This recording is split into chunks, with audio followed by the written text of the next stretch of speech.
Hey guys, welcome to the 67 Mustang channel once again. So today we're actually going to be working back on the 67 Mustang. So y'all may have noticed the last few times I've taken the car out, car show and stuff, it's not been running the smoothest in the world. There's been a lot of vibration in it. Certainly not at the level it used to run back before I did the timing chain and all of that. So yeah, I have tried monkeying with it. I don't have all the tools necessary to get it where it needs to be, I don't think. So today we're going to go head out to Gainesville, Georgia, and to a tuner, Queen City Speed up there. That was highly recommended to me by a couple of folks at the car show I went to the other week, to get him to look at it and see if he can figure out what's the problem. Like I said, this all started after I did the timing chain in there. So I don't think I did the timing chain wrong. I think I did that okay. I just think that after that, trying to get things reset up after whatnot, I didn't do it. And as I said, I don't have the tools. And by that, I mean not just tools. Like I don't really have a timing light. When I installed the Sniper, I borrowed one from a friend there. I also don't understand fully all of the little settings with EFI and map and all of those things and whatnot that are part of that either. So I figure taking it to a professional and getting some help is the better part of valor here. So that's what we're gonna do. We're gonna hop in the car and head off that way. And do notice how bad the car is running, how much vibration is there. And with an inline six, it should be pretty smooth, or at least it used to be. So yeah, let's hop in there and get on going. Yeah, got to play musical vehicles now.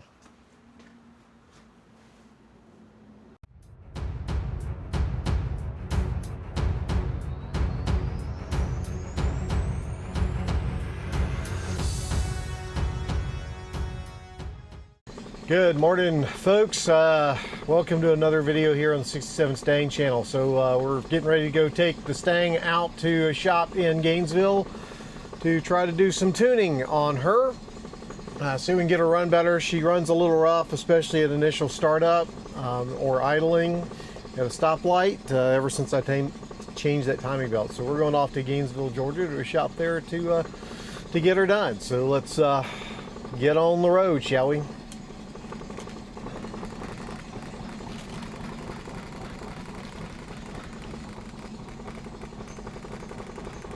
You can probably tell how rough she's running by the way the things are bouncing around. So she smooths out after she's warmed up a good bit, but let's go ahead and get the garage closed, shall we?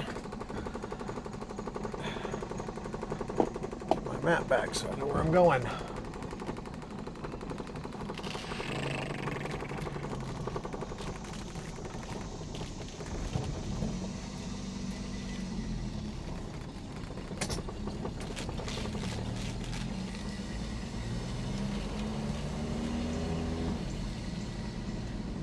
And off we go, and I'm going to put you into time lapse now.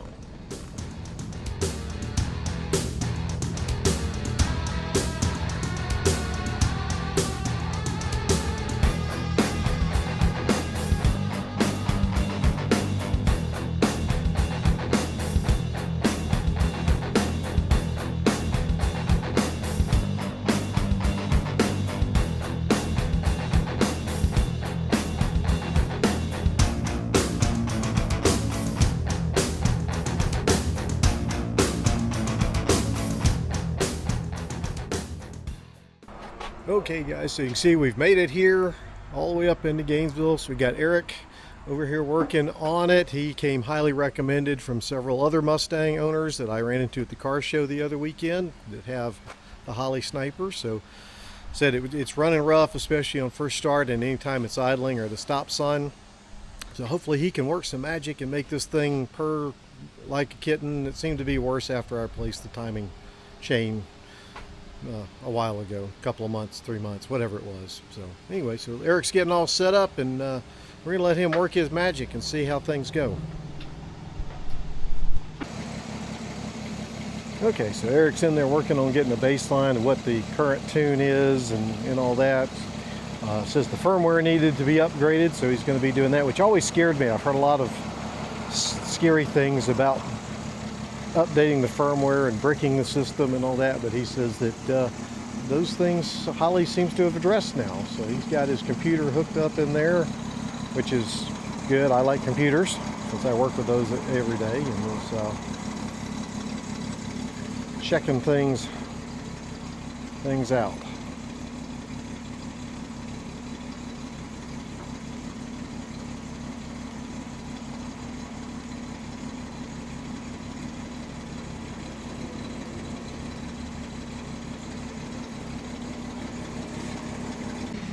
Okay, so we're working to verify and set up baseline timing. So he's probably fixing what I messed up.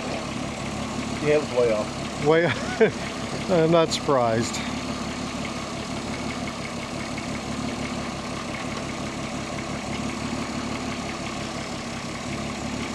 But it's okay. You know, I started and ran, which is a lot of people can't ever seem to pull off. Well, that is true. She did start and she does run.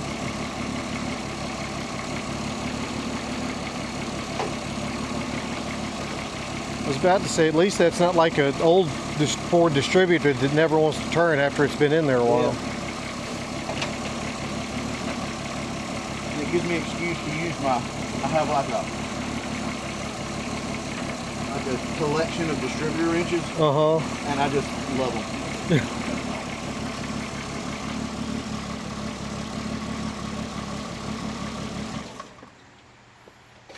That fan twirling, I kind of hate to stick my hand in. Yeah, let's not, don't need to have to, you know, prove that she runs and get you to the emergency room. I have noticed that she has been running a bit warmer, which is probably because I had too much timing in it. I think it was low.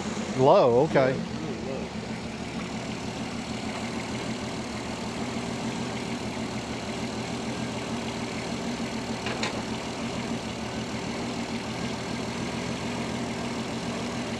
Take both hands.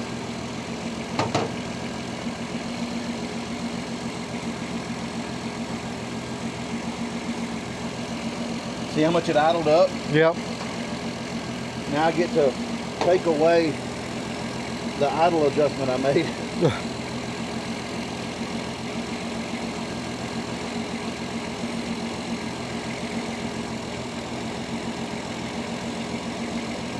You know, I was adjusting, trying to do it by ear, but my ear is not very trained. Usually by ear, it's usually about 40 degrees too much. But you know, I watch those YouTube channels and they do it by ear all the time. Of course, you know, they have 30 years of experience doing it.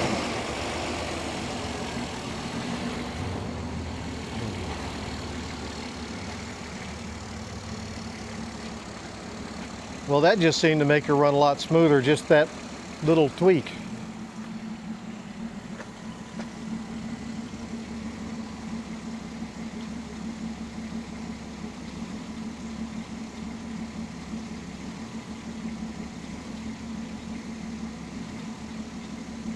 Double check it again.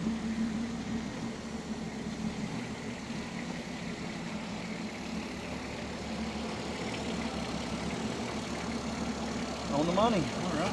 Yeah, so what did you get her at? Well, what I did is I just choose a number that the engine's kind of happy at. Yeah. In the Holley software, you can choose just a base set point. You choose your point. So I chose 16 degrees because that seems like where it's kind of happy at idling. So I just force it to 16, and then I check it. I have a dial back timing light, so I set the timing light to 16 degrees and line the line zero up. Okay.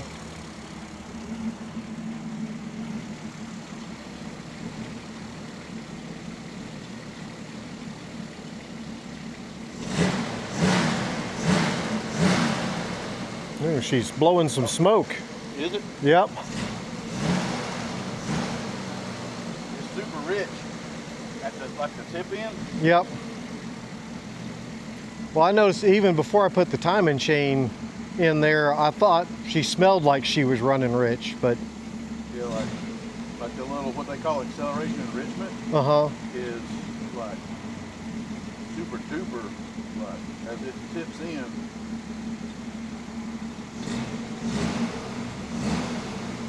It goes really rich.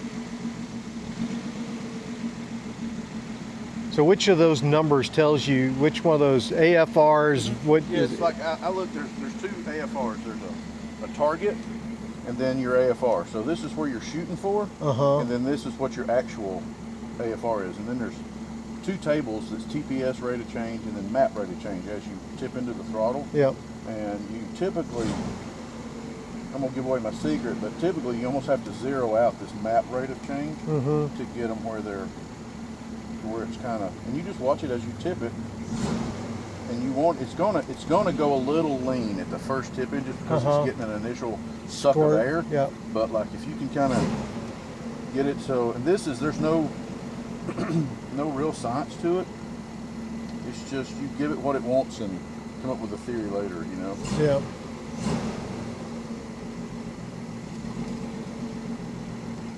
I need to reset our IAC.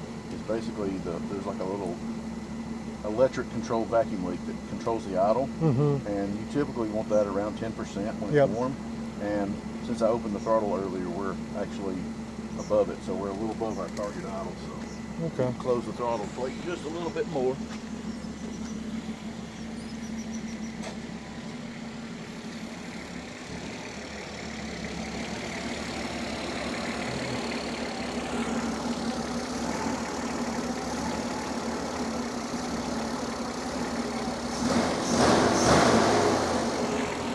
Definitely sounds a whole lot smoother with the top. Oh yeah, it's not that. You know, a 6 should be a lot, smooth because it's all the cylinder. It shouldn't be bound. And that one, it was definitely. I was wondering there a couple times if I had a busted motor mount, but looks like it's still smoking a little bit. Almost like it's oil smoke though. It smells like oil smoke.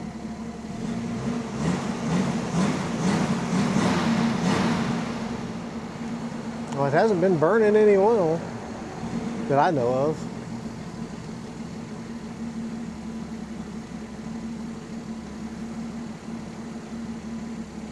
Then to reset the IAC, you have to cycle the key off, and then it zeroes the TPS sensor out again.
So did you already update the firmware? Oh, okay, cool. It worked. It didn't break the system like everybody else supposed to. No, it didn't break it. I think, like, really the new Sniper 2 software, when you do it all through it, it really seems to do a really great job. Okay, so it's really nice that it saves your old config file. Yeah. And then you can just instantly upload it, so you don't have to save it in one and then like copy and paste it to another. Yeah, as an IT guy, backups are always a good thing. Yeah.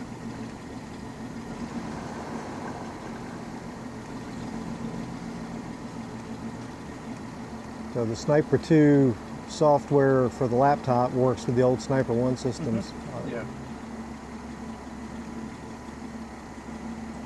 backwards compatibility is what we call that in the IT world. Yeah, this is the first time Holley's done anything like that, so it's kind of nice. But it's nice when companies actually listen to their users. Yeah. And make adjustments and changes based on people actually doing stuff in the field with it.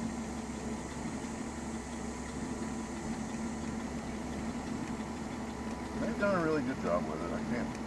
I got a bunch of buddies there, so I can't really be bad. Yeah, I get it. It's the same way with the software I use, ArcGIS. I know a lot of folks at the company that make that, and it's really pretty good software. There's always something to complain about, but they try hard to get it right.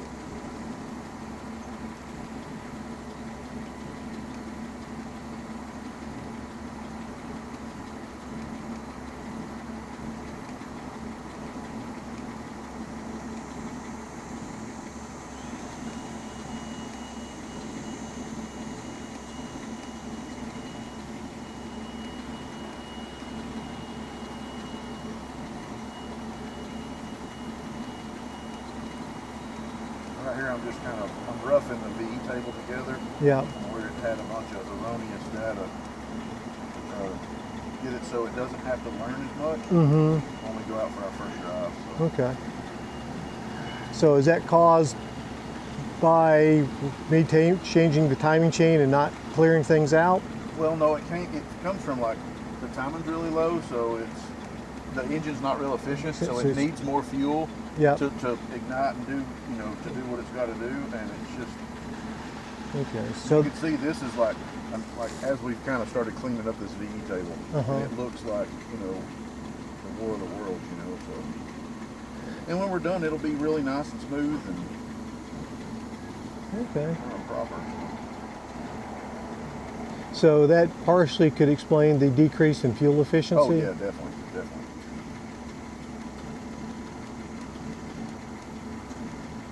Still feels like we got a little misfire though. Can you tell which one? No, you can't. Okay. You have to just do it the old-fashioned way.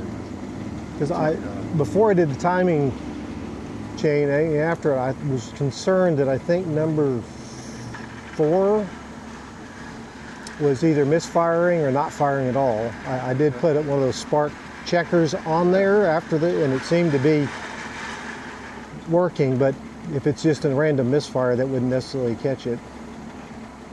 And it was just idling in the garage.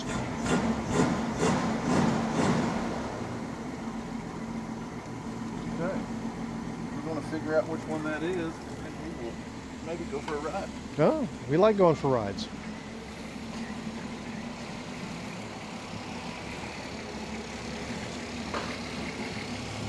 Also, like a secret trick you can see, like I can watch the timing light if it's steady flashing on this plug. We know that's not an ignition misfire. Yep. And then we can work our way down the line.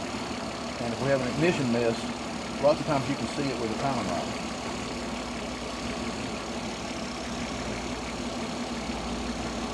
We're steady there, so we're good.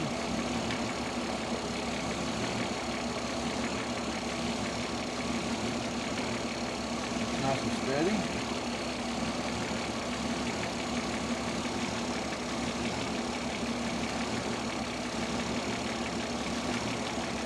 In there.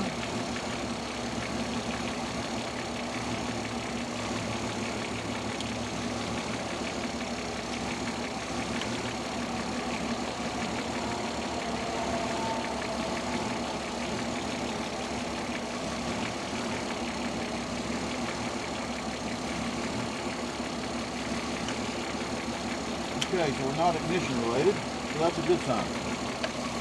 All right.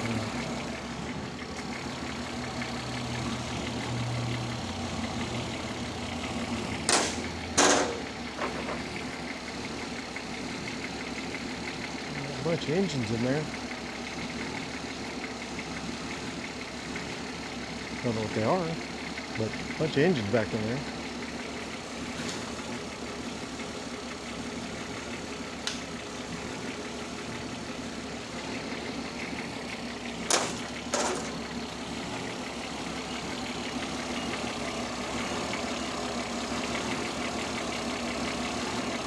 Trying to see if one cylinder is hotter than or cooler than others.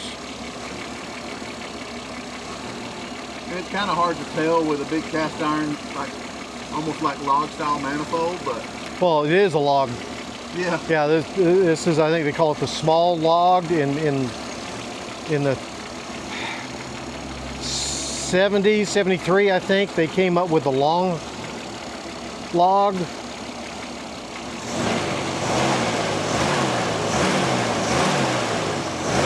And of course I could be completely wrong about all that, and on YouTube the comments will light me up for it. Yeah. So. Oh yeah. I don't see anything. We'll go for a ride. Okay. See if we can clean it up. Not that the seat belt does a whole lot, but I'm going to put it on anyway.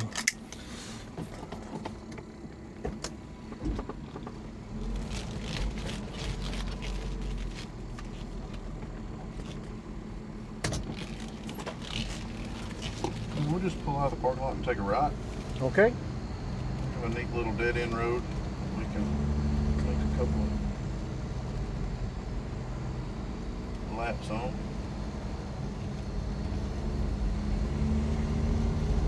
I can already tell she seems to be more responsive than what she was driving up here.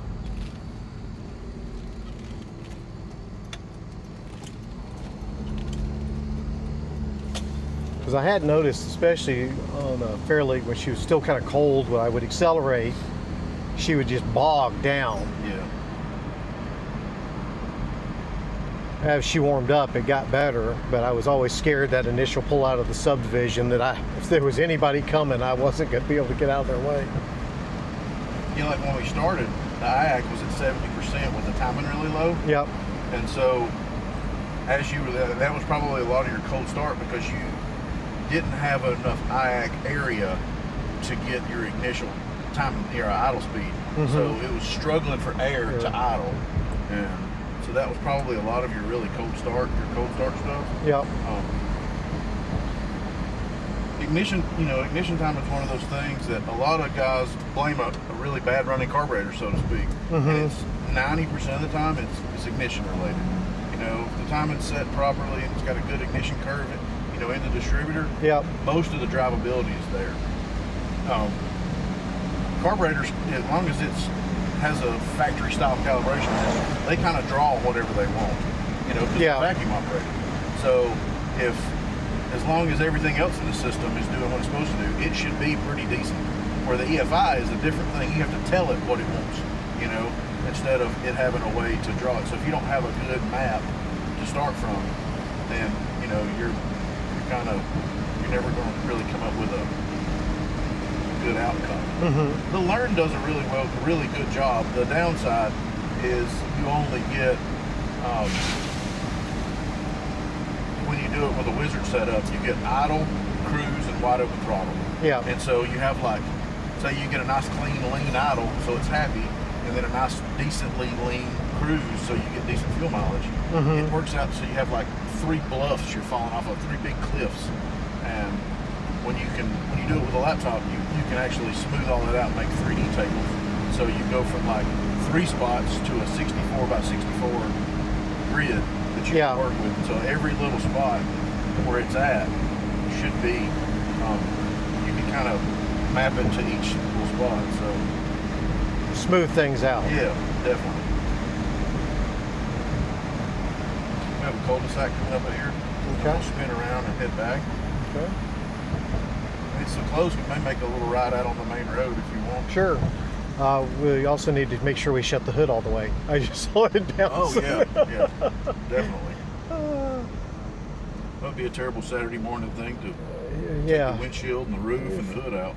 Yeah, especially since that's an original hood and it's still in good shape. So I'll just pull over here real quick. Yeah, good call. But trust me, that's not the first time I've had to do this.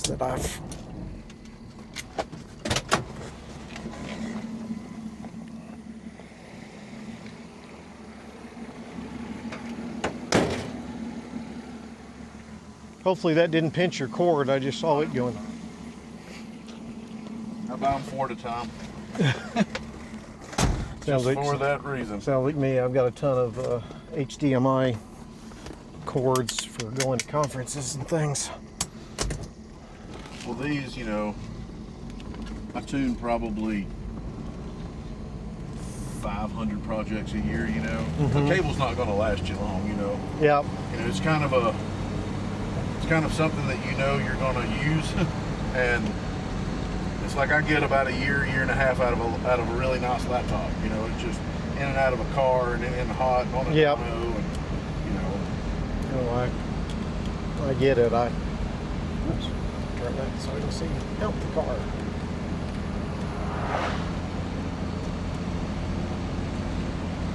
People can bash the little 6-cylinders, but this thing is smooth as a button. It's like a little sewing machine cruising up the road. Oh yeah, listen, I love the 6. It's for somebody like me that's, you know, a novice shade tree mechanic. It's so easy to work on. The plugs are easy to get to. Everything's easy to get to. Yeah.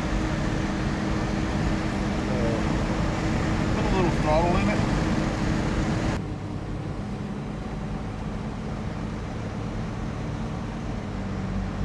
This thing's smooth as a button. I mean, it is super neat. I mean, I can tell you the difference from me just driving her up here to now is she's accelerating a lot smoother. She's running, I mean, just stopping at the stoplight before I came up here, she was just doing this number the whole time, which for an inline 6 is just not, I mean, you got a cammed up V8 that does that kind of stuff, but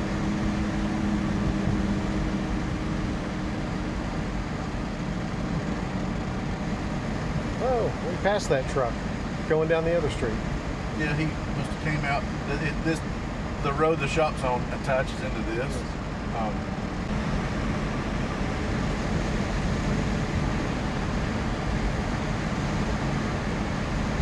So here's a question. I try to run non-ethanol fuel in here as much as possible, and if I have to get ethanol, I try to run premium. Does it really matter with the Holley system? It does. It doesn't really have any kind of knock detection, so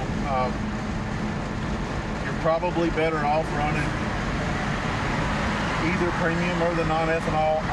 I would probably, as long as it doesn't sit for more than about 90 days, I would probably run premium. Just because it's hard to get, you know, most of that recreational fuel is like 87 or 90 octane, you know. It's kind of hard to get any kind of octane, and depending on, you know, this thing probably still has valve seats that really would like to have some lead in them, you know, so. Well, I did have the head reworked. Oh, okay. And hardened valve seal and all that put in about 3 years ago. Awesome. Mainly because I was doing the exhaust and broke off the exhaust bolts, and I tried my best to try to get them pulled, and I wasn't having any luck, so I just took it to a machine shop and said, "Why you've got it, you might as well." Yeah, I've driven this in snow. We had 15 inches of snow one Friday, and I got off early and had the weekend off, so I was like, I'm going to drive to Atlanta because, yeah, that makes sense. Streets up here on the right. And so, yeah, I drove it. And the funny thing with that one is I couldn't get the driver's door open because it had frozen shut. Got the passenger door open, but then it wouldn't stay shut. So I tied it shut with my jumper cables and drove down at 25 miles an hour because I didn't have snow tires or anything, and everybody else was flying past me, and invariably I'd get less than a mile down the road and they'd be spun out in somewhere, and it's like, okay. I think it took me 15 hours to get to Atlanta during that. But again, I was young, dumb, and stupid. Yeah. Well, I think we have accomplished our goal for the Saturday morning. I think so, sir.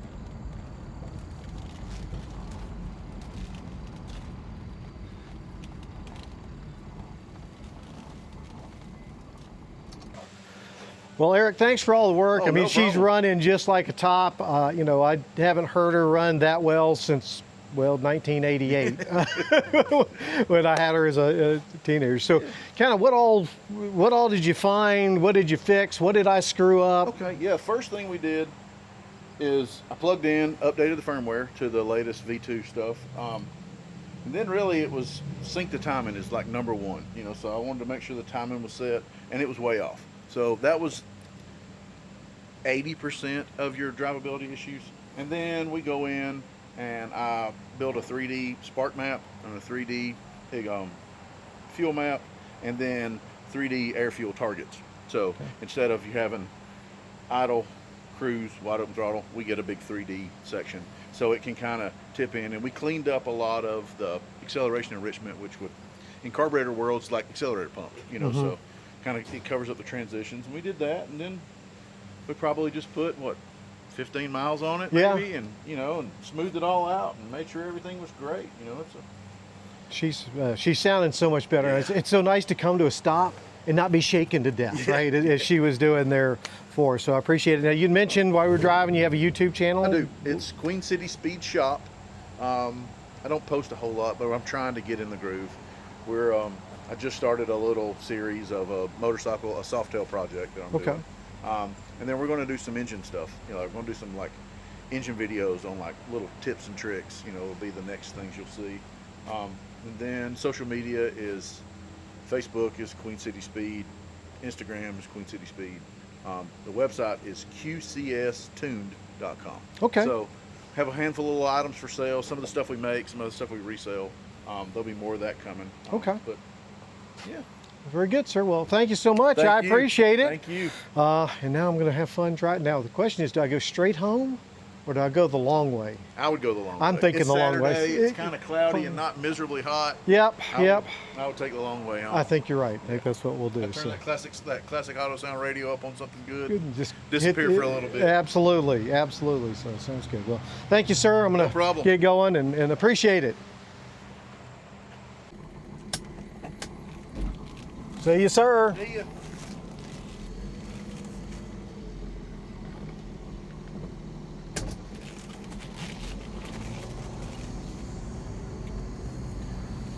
And now we're going back home.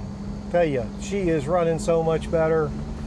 Real test will be when we crank her up after she's gotten a chance to cool down and how she does. So we're gonna head back to the house and enjoy the ride. So I'm gonna put you back on, what do they call that thing? Time lapse, that's the word.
Okay, we're turning this around for a second. So, still on the way home. I'm taking the long way home so I can enjoy the car.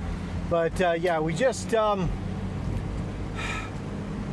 almost hit a little kitten, little black kitten in the middle of the road. I first thought it was a bag or shirt because it looked like it was kind of blowing with the wind. And then as I got closer, I realized it was a little kitten. So I had to slam on the brakes and swerve and missed it. Luckily, all the people behind me were paying attention, and so I got out, saved the little kitten. And luckily, there was a little, let me rephrase that, a young lady behind me that was willing to take the little kitten, so I gave it to her, so I didn't have to take it because we already have 3 cats, 2 dogs, and whatnot, and that would have been hard.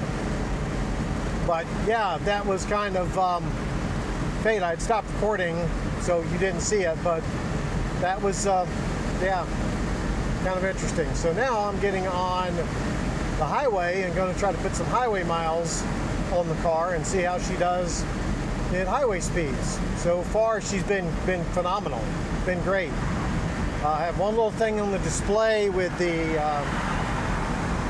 MAF sensor showing high error, but I talked to Eric. I stopped, called him, and he said probably there's a blown up glove. Okay, anyway. And he said I probably need to update the firmware on the display. That's why it's not reading right. He said it doesn't really impact how the car's running because he's locked the tune in and all that kind of stuff. So I'll have to do that. But so far, I mean, God, she is night and day, guys. Just night and friggin' day here. So yeah, let's get her on the highway and see how she does. I'm gonna flip you around.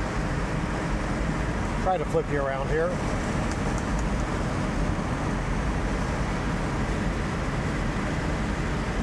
Get her back up to speed, which she accelerates much smoother. Shifts, even shifting seems smoother, which I don't know if that's normal or not, but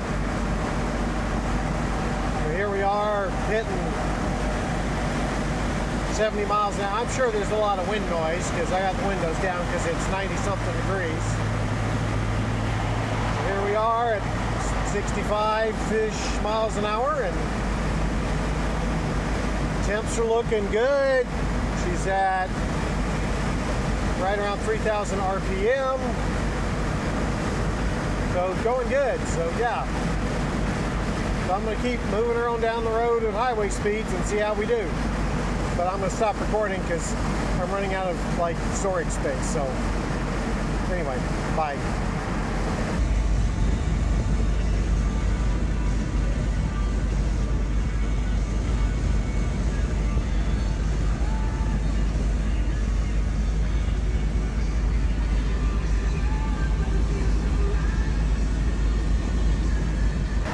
So guys, we're almost home for our drive, and again, I can't say it enough, the car is running really good. I had her up on the highway, as you may have seen, doing 70 miles an hour.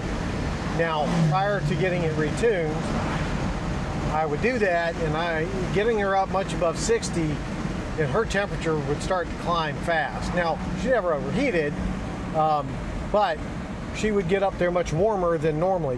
This, after tuning her, having her up at 65, 70-ish, maybe a little more miles per hour, she barely got above 180. She was hitting 180, 185, which is well within operating range for this motor. Matter of fact, I think the original thermostat was a 195. I'll have to double check that with the shop manual, but I think it was I put a 165 in here there because it's south summer and it's a lot hotter here.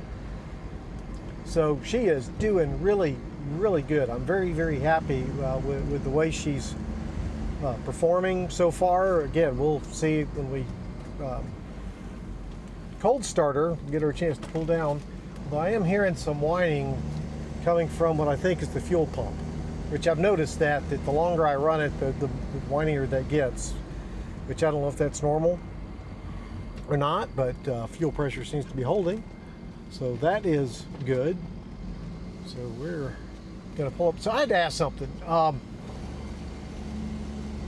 Do y'all talk to your cars, those that own classic cars, or maybe not even classic cars, just cars in general? Do you talk to them? I find myself talking to them. I was telling the old girl as I was driving her down the highway what a great job she was doing and how wonderful she was and things like that. And I realize this may seem weird to folks that don't own classic vehicles and whatnot, but it seemed perfectly reasonable to me at the time to do that. But I don't know. Like I said, maybe I'm just weird because I also make my animals talk, and wife thinks I have voices in my head, which I probably do. But anyway, that's a whole other story. So anyway, about to pull into the driveway now. So let's do that.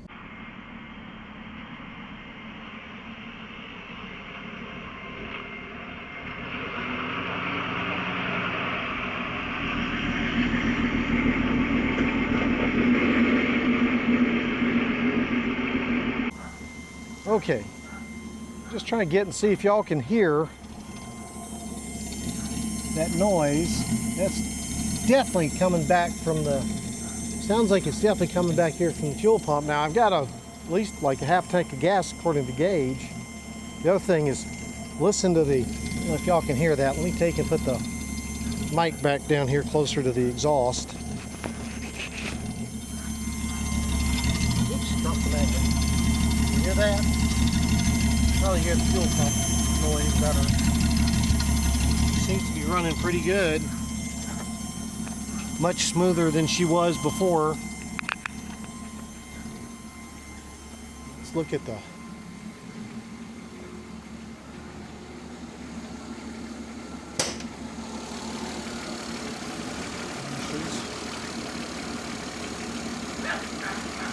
sounds good. A little surgy there.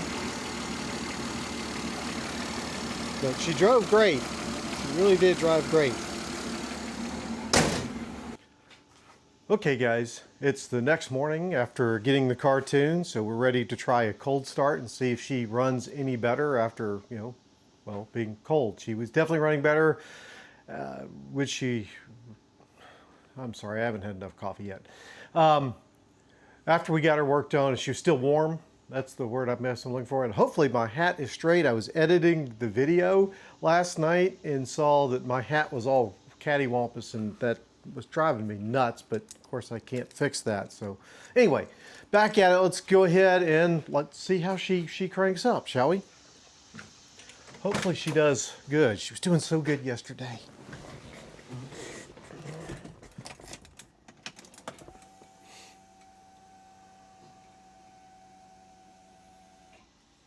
Make sure our radio's down.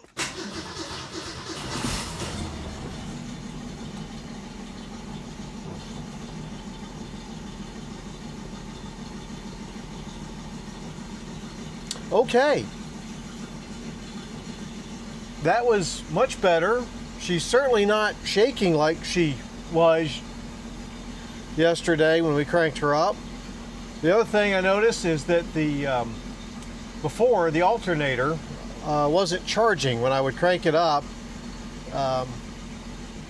it would be sitting at just around 12 amps. This time I cranked her up, she's right there, you know, at 13.9, 14 amps. Going good. Temperature's starting to come up. So I think we take her for a cold drive and see how she does. Yeah, let's do that. So I'll bring you in here and we'll get going.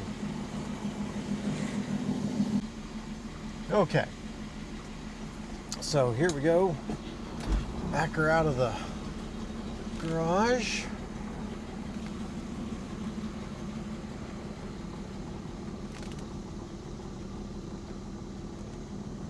You should notice, while there may be a little bit of jiggling, it's not nearly what it was yesterday. The whole thing, now, I forgot to mention, yesterday, I have the motion correction, or whatever you call it, on the camera on, and it, even with that, let's close the garage because nobody's home. Don't want to leave the garage wide open. There we go. And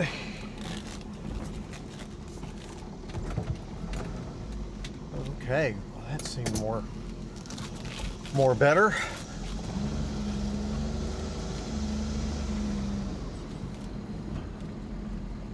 Let's see.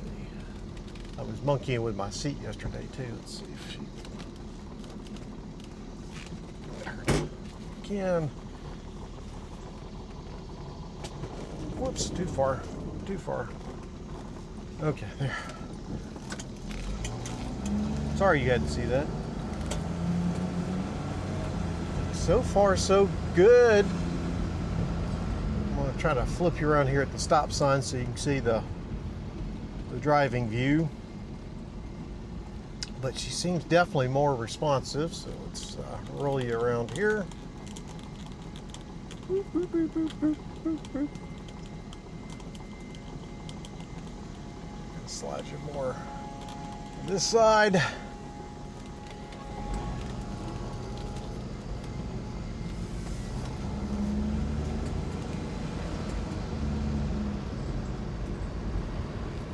The true test will be when we get up here to go out of the neighborhood and go up the hill. Before, she was really bogging down, had no power. The TPS sensor was at 80-90%. What is this idiot doing?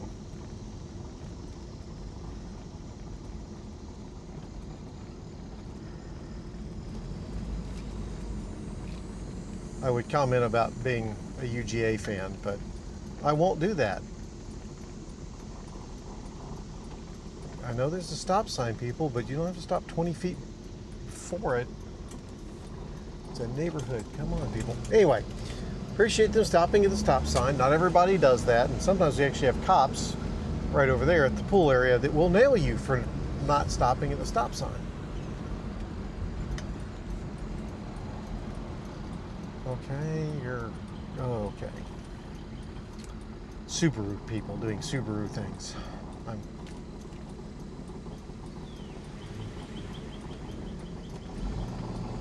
I'm not a big fan of Subarus.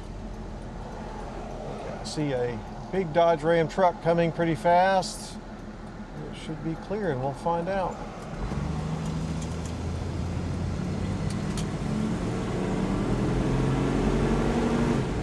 Oh, definitely much better. And we were only hitting like 57% on the TPS instead of like whatever I was, 89, 90% or whatever. It was ridiculous, and it would go red on there. So God, definitely do it. But she gets up out of her own way. That's a positive thing. I was always a little nervous trying to pull out of the neighborhood on that first. Now, once she warmed up, she got much better. But definitely do it good. Much more like the girl I... No, which way to go? I'm gonna go this way.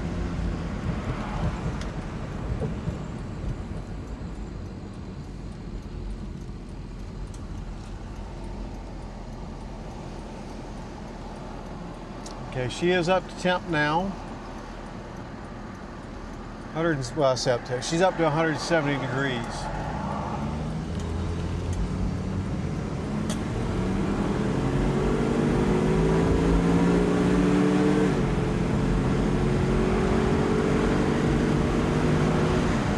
Okay, she is moving.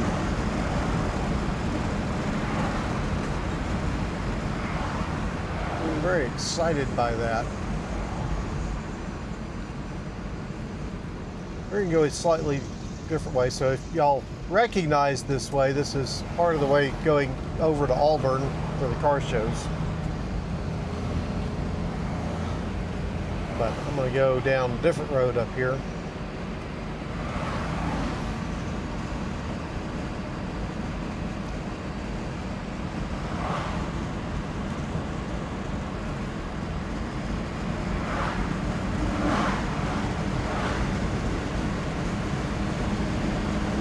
That guy with the blinker in front of me is driving me crazy too. Too many things drive me crazy. Cricket hats, Subarus, people with blinkers that aren't turning.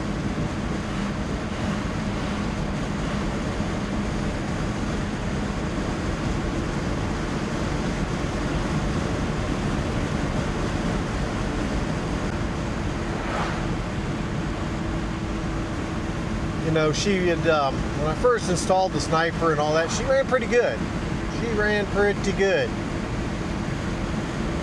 But I don't think she was even running this good. I think Eric did a great job on this. From what I can tell, again, you know, guys, I'm no mechanic, obviously, and I'm no expert on Sniper EFI systems, obviously. I am thinking about getting whatever that cable was he had and getting the software on my laptop so I can look at what he did.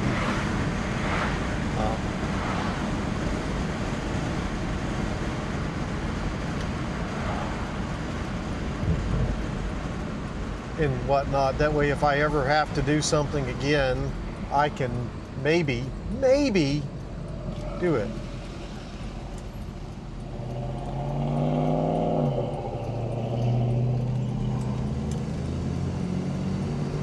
The cool thing, I thought,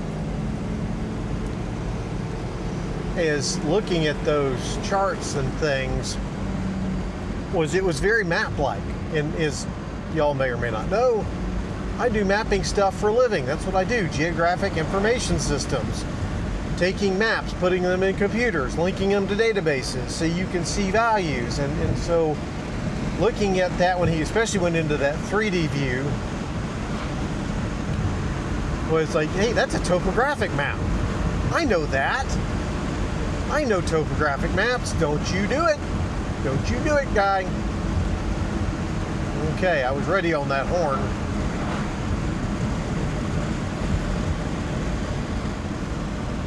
But it's like, that was kind of cool, making that connection with what I do to what he does. And you know, that I could understand. That putting that into a map form helped make a lot more sense to me, especially when he went into the 3D view. The other flat view, 2D view, I could follow as well. It's like a 2D raster image, like a digital elevation model or average rainfall surface or something like that. I understood, and I realize y'all don't understand a word of what I'm saying, and I'm babbling, and I may not even include this in the video. I don't know, but I thought that was really, really cool.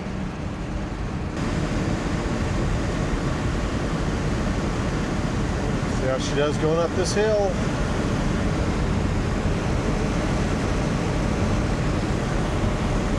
They're doing the proper speed limit of 45 miles an hour, no problem.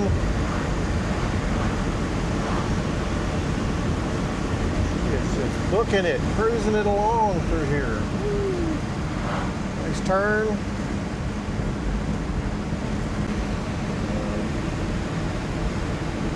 Yeah, this is just it. I tell you, if you've never driven a classic vehicle, be it a truck, car, motorcycle, whatever, you know, it's just, I don't know, there's something very different about it than driving a modern vehicle. And don't get me wrong, I enjoy my F-150. It's a good truck. My wife's 2016 Mustang that y'all may have seen in the last video that did the seat covers on it was good.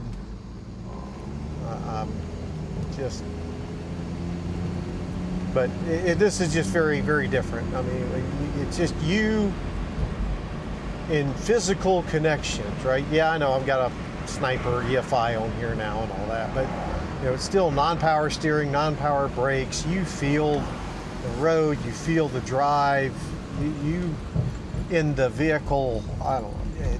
This is sounding a little weird, maybe, but I don't know. You become one. That's so cheesy, I know. But anyway, but you just know it, and you can see that.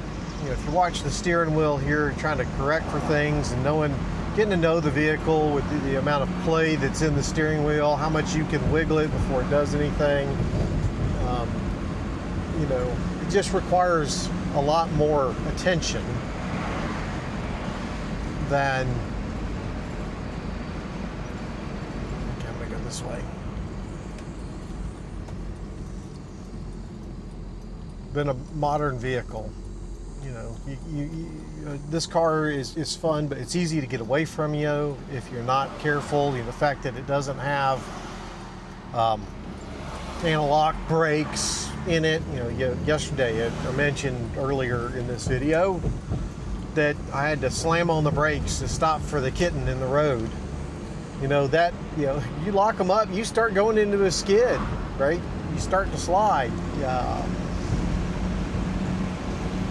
know, you got to know how to handle that. You know, I was successful in handling that. Luckily, because I had room. And that's, you got to think about those things when you're driving an old car like this. But maybe that's another video I should do. You know, driving a classic car versus a modern car.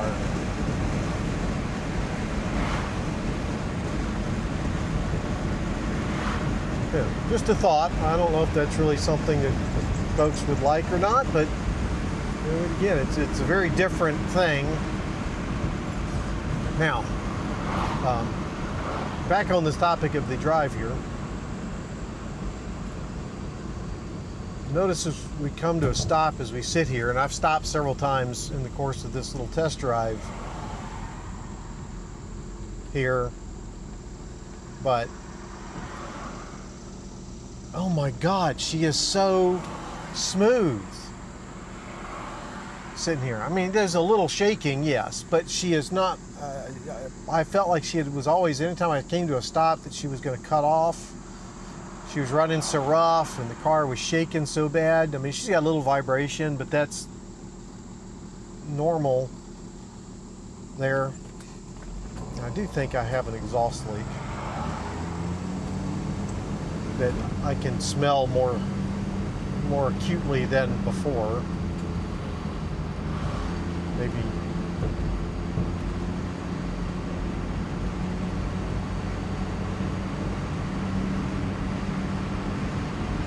God, she's just running so good.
Well, there we go, guys.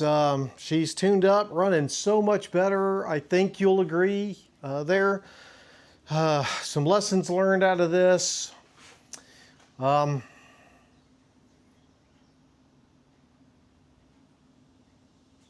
thinking, sorry.